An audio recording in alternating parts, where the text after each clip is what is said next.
on le vit très mal. On le vit très mal, c'est choquant bien sûr, même si ce n'est pas une surprise. Je l'ai dit hier et avant-hier. Moi-même j'ai été interpellé par des officiers qui m'ont avoué qui m'ont confirmé que c'était possible qu'il y ait des attaques. Moi j'étais plutôt optimiste et eux ils m'ont dit non mais parce qu'ils ont de profondes raisons de croire que des gens vont tenter des attaques. Donc bon, je pense que, et ça se susurrait beaucoup depuis longtemps, depuis même avant même que Blaise ne quitte le pouvoir, il y avait déjà des velléités, il y a eu des enlèvements aux frontières du Burkina, il y a eu des tentatives aussi, avant que comment on appelle ça, que la révolution ne soit. Pendant aussi, il y a eu beaucoup de menaces. Le RSP a utilisé cela, y compris Soro quand on suit les écoutes téléphoniques. Et ce qui est quand même bizarre, c'est que tout ce que Soro a décrit et le mode opératoire qu'il a décrit dans sa communication, c'est exactement ce qui s'est passé dans ces événements. Donc quand les journalistes vous disent vous avez des preuves de ce que vous avancez, est-ce que vous êtes sûr que c'est Soro ou c'est Blaise Compaoré qui a mené ces attaques? On n'a aucune preuve. Mais admettez quand même que lorsque quelqu'un vous dit je vais vous tuer, je vais vous assassiner, il va vous arriver ceci, vous allez passer par là et on va vous retrouver mort dans un caniveau.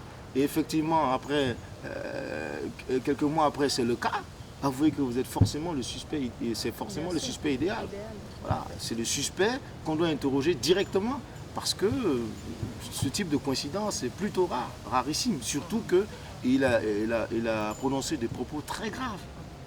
Il a affirmé devoir assassiner des gens, attaquer et assassiner des gens. Et il a proposé à Bassolé aussi de le faire, ou de lui envoyer des hommes. Donc c'est des propos suffisamment graves à mon avis pour un Premier ministre à ce niveau-là, pour qu'il soit encore aux affaires.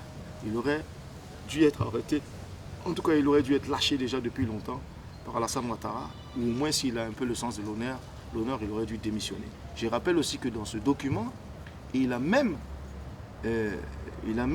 précisé qu'il fallait se débarrasser. Vraiment, c'est du langage de voyou, quoi. C'est du langage d'assassins, d'égorgeurs de bas étage. Il fallait se débarrasser du président du CNT, Chérif Sy, et puis je ne sais plus qui c'était l'autre. Je crois que c'était... je ne me rappelle même plus. Bref, c'est pas important, mais en tout cas, il a donné des noms.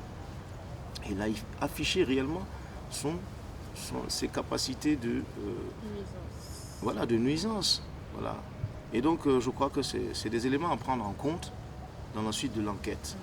Maintenant, passer le choc, passer la tristesse et les hommages qu'on peut rendre aux victimes, il faut que ce peuple burkinabé, là, effectivement, se rende compte que c'est à lui aussi d'appuyer la résistance, comme il a toujours fait.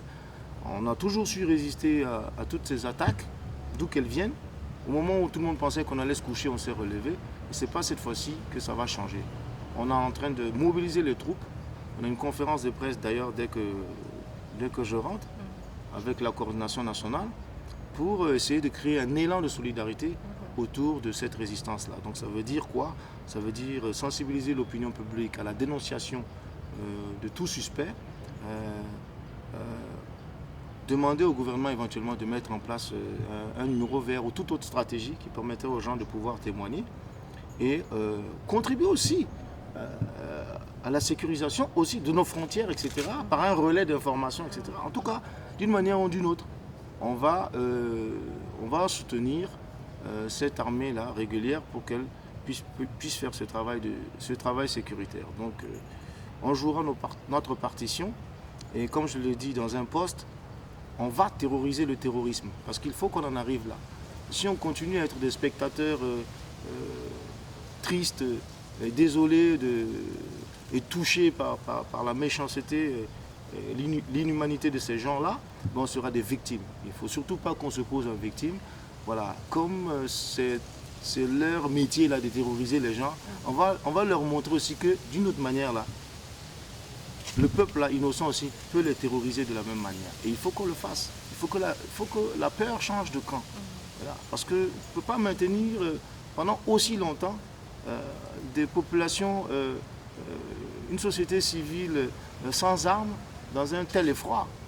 À un moment donné, si vous ne prenez pas votre avenir en main, ben vous allez subir. Nous ne voulons plus subir et je crois qu'il faut agir maintenant. C'est le moment de passer à l'action.